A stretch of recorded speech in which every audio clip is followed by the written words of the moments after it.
공기업 취업준비생 여러분 안녕하세요. 성공취업 X파일의 차연입니다. 지난 시간에 여러분들이 공공기관에 대한 기업 분석을 툴을 가지고 같이 분석해 봤는데요.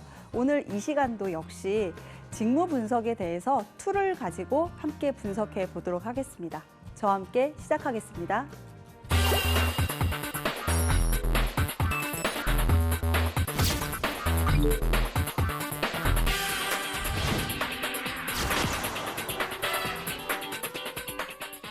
네, 이번 시간에는 야무지게 직무 분석하기라는 시간으로요.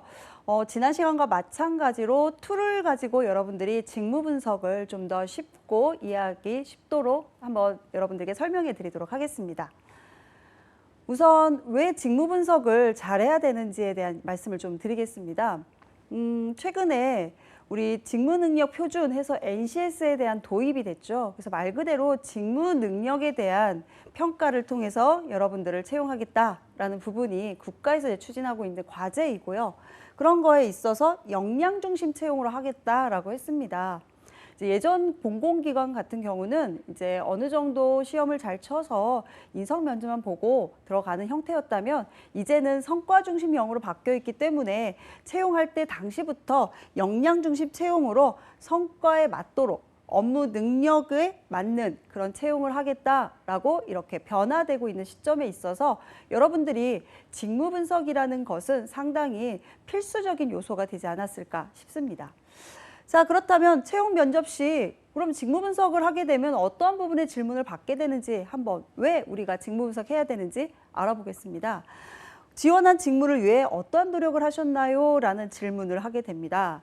해당 직무에 대한 어떤 노력을 했냐? 당신은 어떤 노력을 했냐? 그러면 당연히 내가 지원한 직무에 대한 관련성 있는 지식이라던가 관련성 있는 기술이라던가 그런 행동을 하는 어떤 나의 태도라던가 이런 부분들이 잘 나타나야 되겠죠.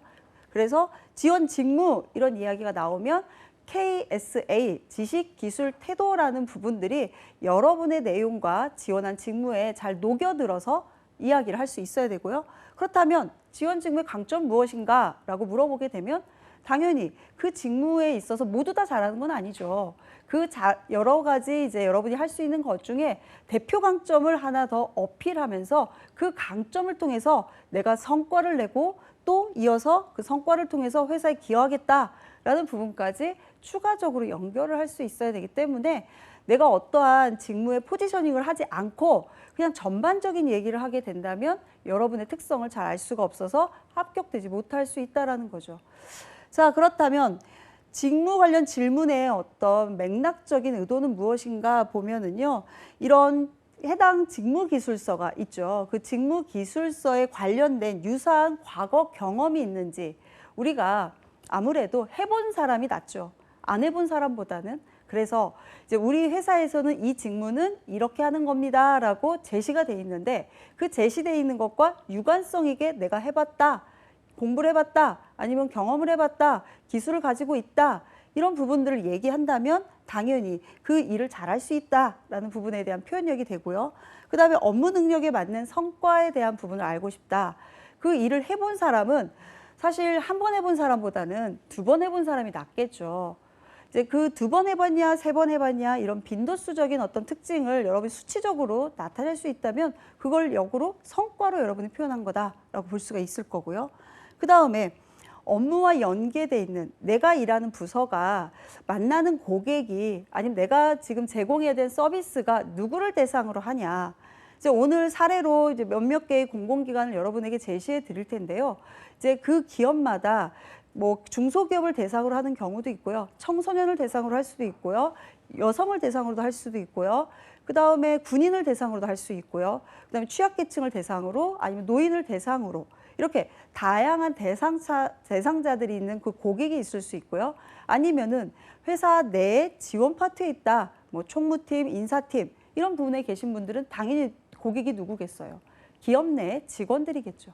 그래서 내가 하는 업무와 연계돼 있는 부서와의 어떻게 협력하고 일하는지 이런 것도 보고 싶은 거예요.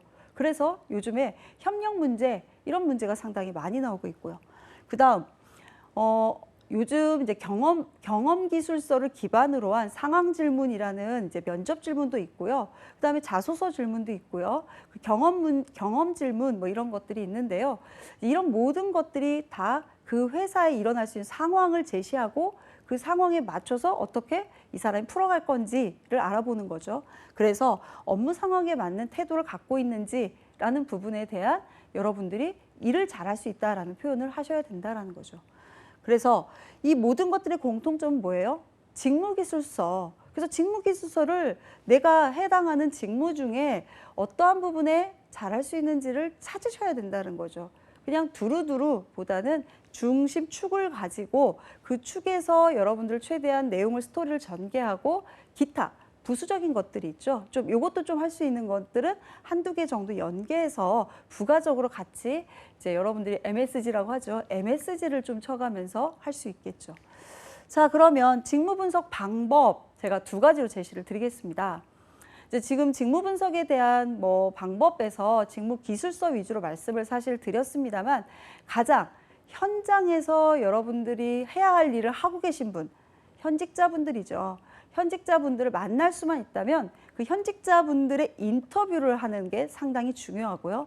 거기에 따라서 직무기술서에 기술되어 있는 내용들을 여러분이 다시 한번 이 내용이 현직자분이 얘기했던 이런 내용과 연계되는 내용이구나 라는 걸 이해할 수가 있다는 거죠. 그래서 오늘 여러분들에게도 직무 분석에 있어서 제가 이제 이런 툴을 제시해서 이 툴에 맞춰서 여러분들이 하자라는 것도 있지만 이제 한 현직자의 하는 일에 대한 인터뷰 사례를 가지고 그 일과 직무 기술서에 있는 그 표현된 문구들이 얼마나 일맥상통한지를 같이 한번 알아보도록 하겠습니다. 자, 그러면 이제 현직자에 관한 인터뷰를 이제 먼저 하기에 앞서서 당연히 여러분들 현직자 만나면 어때요? 우리 회사 피곤해요. 우리 회사 오면은요 일 많아요. 야근이요? 공공기관 야근 있어. 이런 얘기를 좀 부수적으로 할 수 있기 때문에 인터뷰 시트를 가지고 만나셔야 된다라는 거. 그다음에 두 번째 직무기술서는 당연히 여러분들이 이제 사이트에서 다운받으셔서 직무기술서를 준비하신다는 거. 그 두 가지를 가지고 여러분들에게 지금 제가 제시해 드리는 이런 직무 역량, 내 역량을 체크하고 직무 기술서를 파악할 수 있는 그런 체크리스트로 이렇게 첫 번째 단계를 제시해 드리고요. 두 번째 단계로는 나의 경험이라는 부분들을 직무와 관련해서 내 경험이 어떤 게 있는지를 찾으셔야 해당 직무를 분석한다라고 볼 수가 있겠죠. 그래서 그 직무에 경험이 없다라고 한다면 분석하다가 어떻게 해요? 맞지 않는구나. 그러면 어떻게 해야 돼요? 이 회사에 이 직무를 내가 지원하는 것은 합격 확률이 좀 떨어질 수가 있다는 거죠.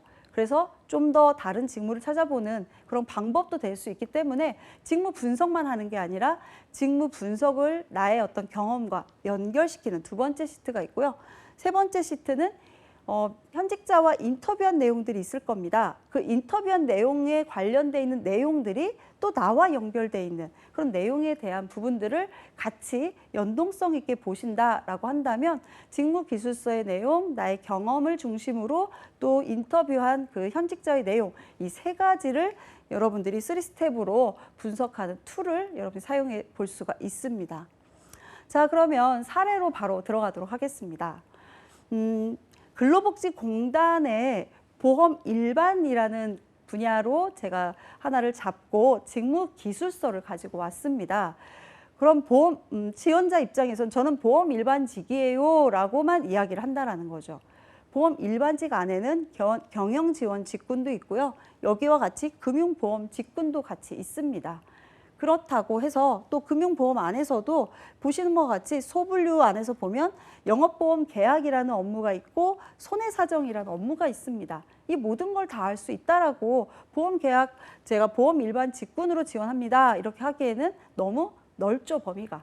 그래서 여기서 세 분류에 해당하는 보험계약 보전이라고 하는 이 세 분류 사항이 직무다라고 여러분들이 하나를 포지셔닝 하셔서 거기에 따른 능력과 정의와 가장 중요한 지식, 기술, 태도 이 부분을 하나씩 여러분들이 이제 찾아내셔야 된다라는 거죠. 그런데 여기서 보면 이제 예를 들어서 지식과 관련된 거에서 보면 보험 일반 기초 지식이라고 되어 있는데요.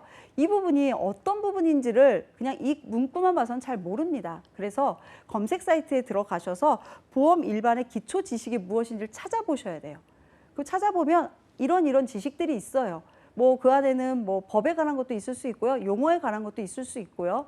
이제 이런 부분에 관한 것을 봤더니 내가 학교 다닐 때 배웠던 어떠한 과목 중에 유사한 게 있다라고 한다면 나름 여러분들이 보험 일반에 관한 기초 지식을 보유했다라고 하면서 근거로 그 과목에서 배웠던 수업과 연동해서 이야기할 수 있죠. 그래서 이렇게 각각의 나와 있는 용어들을 가지고 다시 한번 여러분들이 검색 사이트를 통해서 이 용어에 대한 어떤 내용들을 풀어가 보셔야 된다는 거죠. 왜냐하면 제가 이제 취준생분들을 보면 이 용어만 보면은 선생님 저는 이런 거 해본 적이 없어요 라고 겁을 먹는다는 거죠.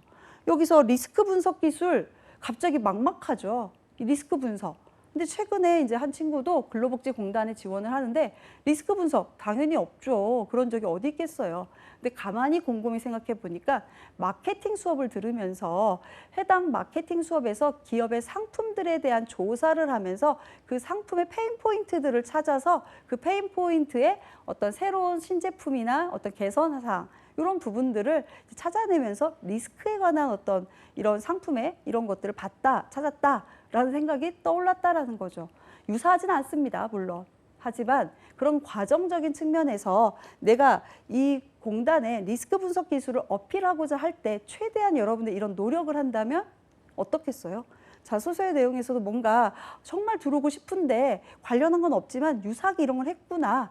라는 것이 어필될 수 있다라는 거죠. 그래서 각각의 용어에 대해서 여러분이 찾아본다라는 걸 보시면서 자, 직무기술서에 있는 내용이 실제 현직자의 면담을 통해서 인터뷰를 해봤을 때 그렇게 구현되어 있는지 한번 보도록 하겠습니다. 자, 보험 일반 6급직에 현재 근무하시는 한 현직자의 스토리로 이제 사이트의 채용 포털 사이트에서 제가 이제 가져와서 이제 여러분들과 함께 공유해 보도록 하겠습니다. 가입지원부 소속으로 관할 지역의 건설 사업장을 중심으로 해서요. 신축공사의 동네 작은 인테리어 공사부터 시작해서 사업주들의 근로자를 채용하게 되면 사업장에 고용 산재보험을 가입해야 한다라는 요소에서 이때 가입 처리와 보험료 부과라는 어떤 부분에 업무를 한다라는 거죠. 그래서 새로 신규로 근로자를 채용했을 때 이때 가입 처리와 거기에 따른 보험료를 이제 부과하는 업무를 하는 거구나라는 걸 알 수가 있습니다. 그에 따라서 산재보험이 발생했을 때 거기에 따른 산재 가입 대상 유무를 판단하면서 그 사업장에 대한 보험료에 대해서 다시 한번 이제 이렇게 어떻게 부과하는지에 대해서 이제 판단하는 그런 업무도 한다라고 했습니다. 그러면 두 번째 질문에서 보면 이제 그런 일을 하시는데 실무자가 갖춰야 될 어떤 자질이 있다면 무엇인가요? 라고 이제 두 번째 인터뷰를 해봤습니다. 책임감입니다. 라고 주제를 딱 주셨네요. 우리 상당히 기억에 남겠죠. 책임감 중요하대요. 내가 맡은 지역의 담당자가 나래요. 나 하나뿐이래요. 상당히 어때야 돼요? 모든 일을 내가 의사결정해야 되고요. 어떤 주체적으로 이 일을 하기 위해서 독립적인 특징을 갖고 있는 게 상당히 중요하구나 이런 걸 알 수가 있겠죠. 그래서 항상 조심스럽고 결정을 할 때 큰 영향을 미칠 수 있기 때문에 이제 이런 부분들을 법적으로 그래서 고용보험법, 산업재해보상법, 보험료 징수 이런 법률들에 대해서 항상 이렇게 꼼꼼히 숙지하는 것들을 갖고 있는데 좀 어렵다라는 애로사항도 호소하면서 그래서 공부를 꾸준히 하고 있다. 네. 이렇게 근로복지공단에 보험 일반으로 들어가시게 되면 학습적인 노력을 이렇게 꾸준히 해야 되는구나. 이걸 알 수가 있는 거죠. 그래서 난해한 민원이 또 잡히게 되면 선배들에게 또 조언도 구하고, 네. 직장 내에서 선배들과 관계를 또 잘해야 되겠구나. 그리고 회의를 진행하면서 과거의 어떤 족보, 이제 어떤 과거의 어떤 사례들을 가지고 이제 그런 부분들에 대해서 토의해서 케이스 스터디를 이제 하는 그런 부분들이 있다라는 것을 얘기했습니다. 자, 그 다음에 공공기관 근로자에서 갖춰야 될 소양. 이건 좀 더 이제 큰 거시적인 관점인데요. 가장 중요한 건 청렴함이다. 요즘 자소서 문항에서도 청렴이란 주제 상당히 많이 나오죠. 그래서 청렴함인데 보험료의 금액을 결정한다라는 것에서 돈 문제가 들어있는 거죠. 그래서 이런 금액을 결정하는 문제에 있기 때문에 누구를 어떻게 잘못 판단해서 뭐 많이 징수하거나 아니면 적게 징수하거나 이런 부분이 안 되면 안 되겠죠. 그래서 판정하는 주로 업무로서 이제 사업주나 근로자에게 상당히 이제 뭐 근로자 입장에서는 경제 형편이 어려워질 수 있는 상황도 있고 사업 쪽에는 부담이 될 수 있는 상황이 있기 때문에 이런 청렴을 강조하는 거고 이제 불미스러운 일도 이제 있었던 부분이 있었나 봐요. 그래서 이런 부분에 대한 윤리성 이런 거 철저히 이제 교육도 받고 하고 있다라고 이제 교육도 계속 후속적으로 기업 내에서 이루어진다라는 걸 알 수가 있습니다. 자, 그럼 이런 걸 바탕으로 여러분들이 이제 뭔가 시트 안의 작성을 이제 하시게 되는 거예요. 그래서 인터뷰한 내용과 그 다음에 처음에 봤던 직무기술서의 내용 어때요? 법률적 조항과 실제적인 업무적 조항이 상당히 매칭이 된다라는 거 알 수가 있겠죠.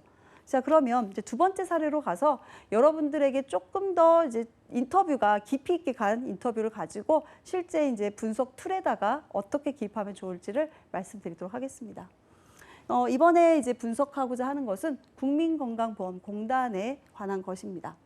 국민건강보험공단에서도 장기요양직, 요즘에 국민건강보험공단이 400명 이상의 채용을 하고 있는데요.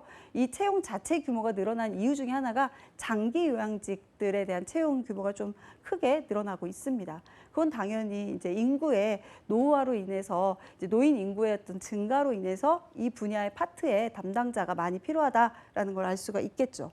그 장기요양직에 해당하는 능력 단위, 그다음에 어떠한 내용의 단위, 직무 수행 내용의 단위, 그 다음에 거기에 필요한 지식의 단위, 그 다음에 기술의 단위, 태도의 단위 이런 것들을 여러분들이 이제 찾아내시게 된다라는 거죠.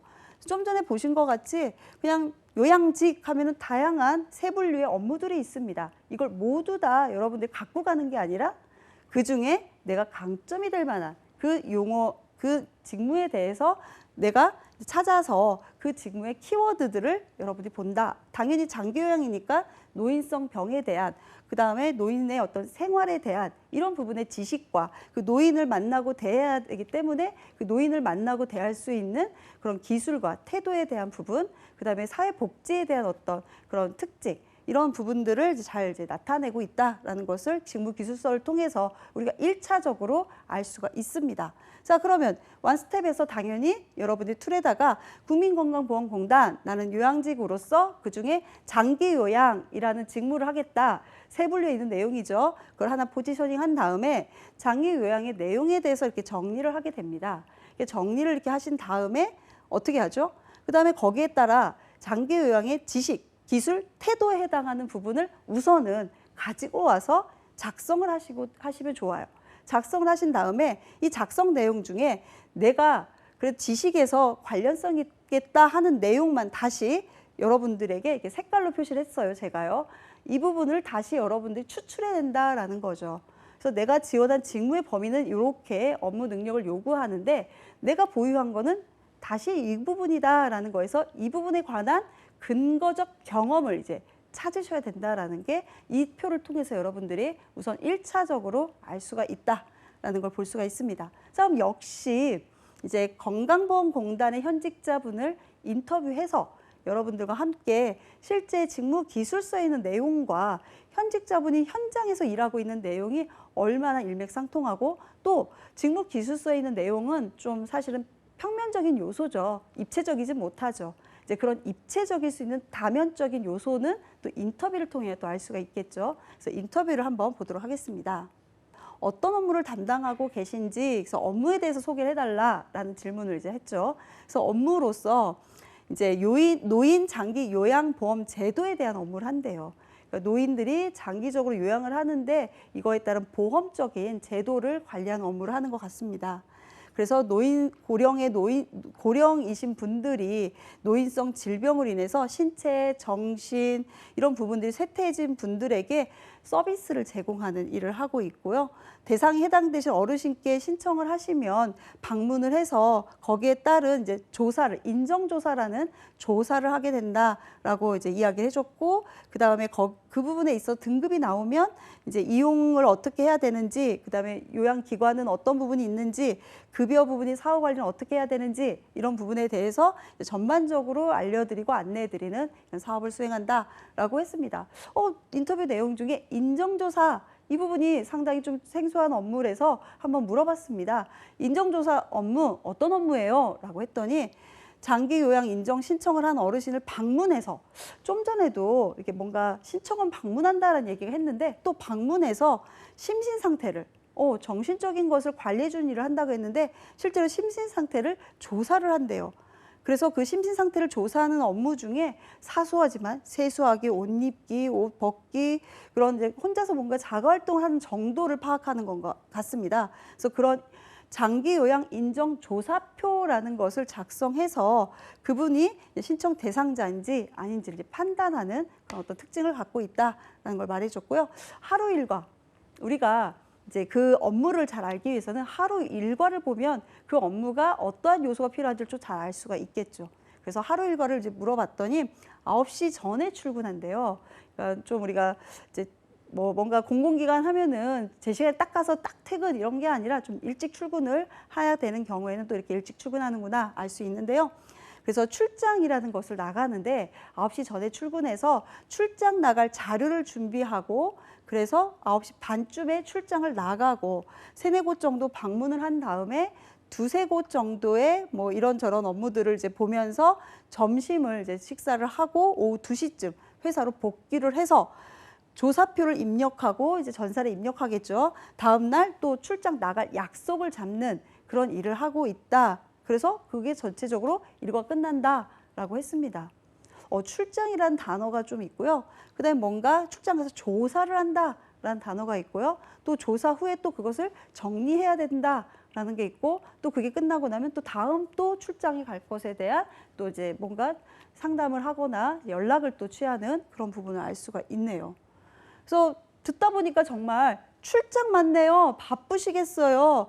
업무 강도 어떤가요? 라고 물어봤어요. 그래서 공기업이라고 하면 업무 강도가 낮다라고 오해하는 경우가 있는데 사실 그렇지는 않다라고 하고요. 그리고 국민건강공단 중에서도 요양직, 특히 요양직은 업무의 반이 밖에서 이루어지기 때문에 그런데 이 국민건강공단의 여성 비율이 상당히 50% 이상, 60% 이상이거든요.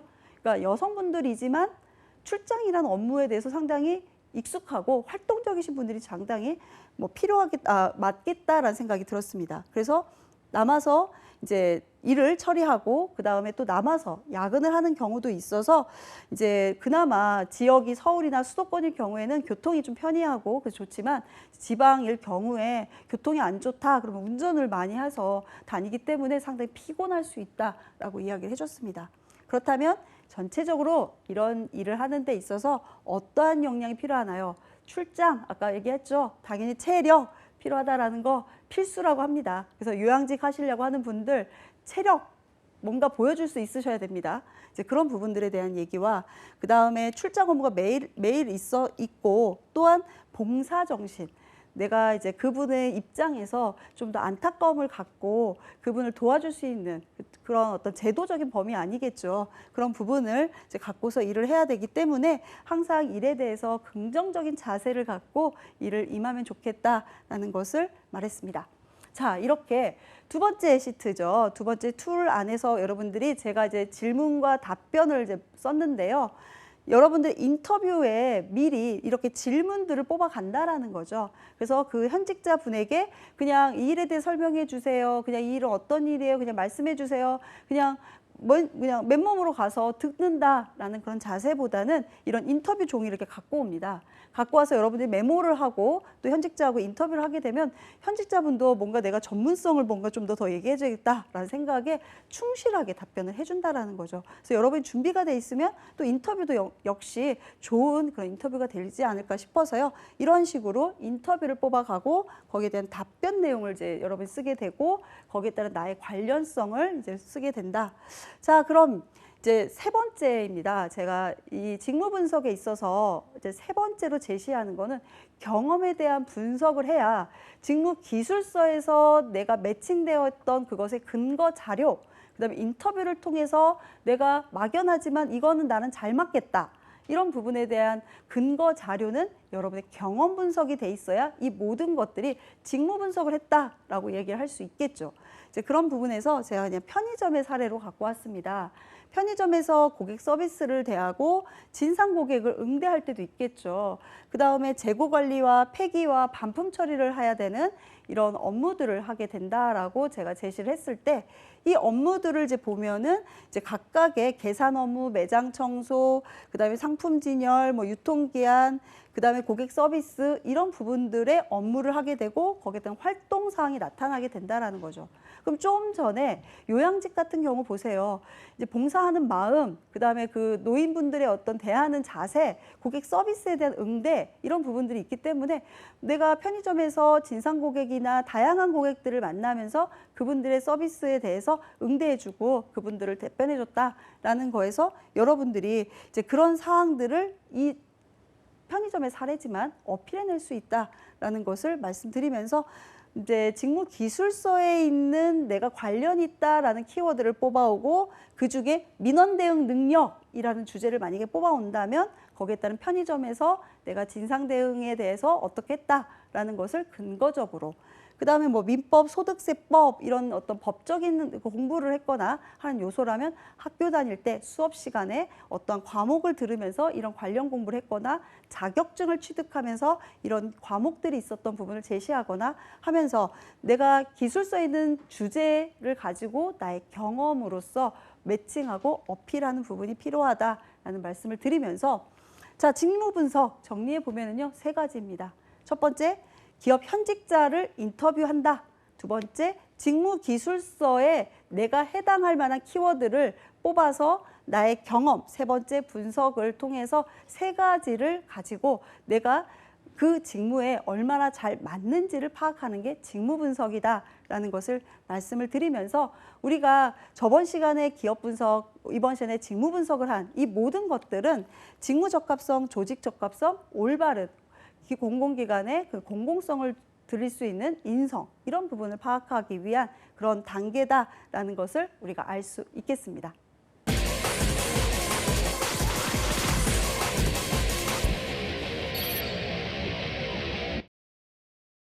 네, 오늘도 취업 준비생이 꼭 알아야 될 직무 분석에 대해서 알아봤습니다. 저번 시간에 한 기업 분석과 오늘 한 직무 분석을 통해서 여러분들이 꼭 취업에 성공하시길 바라겠습니다. 행복한 하루 되십시오.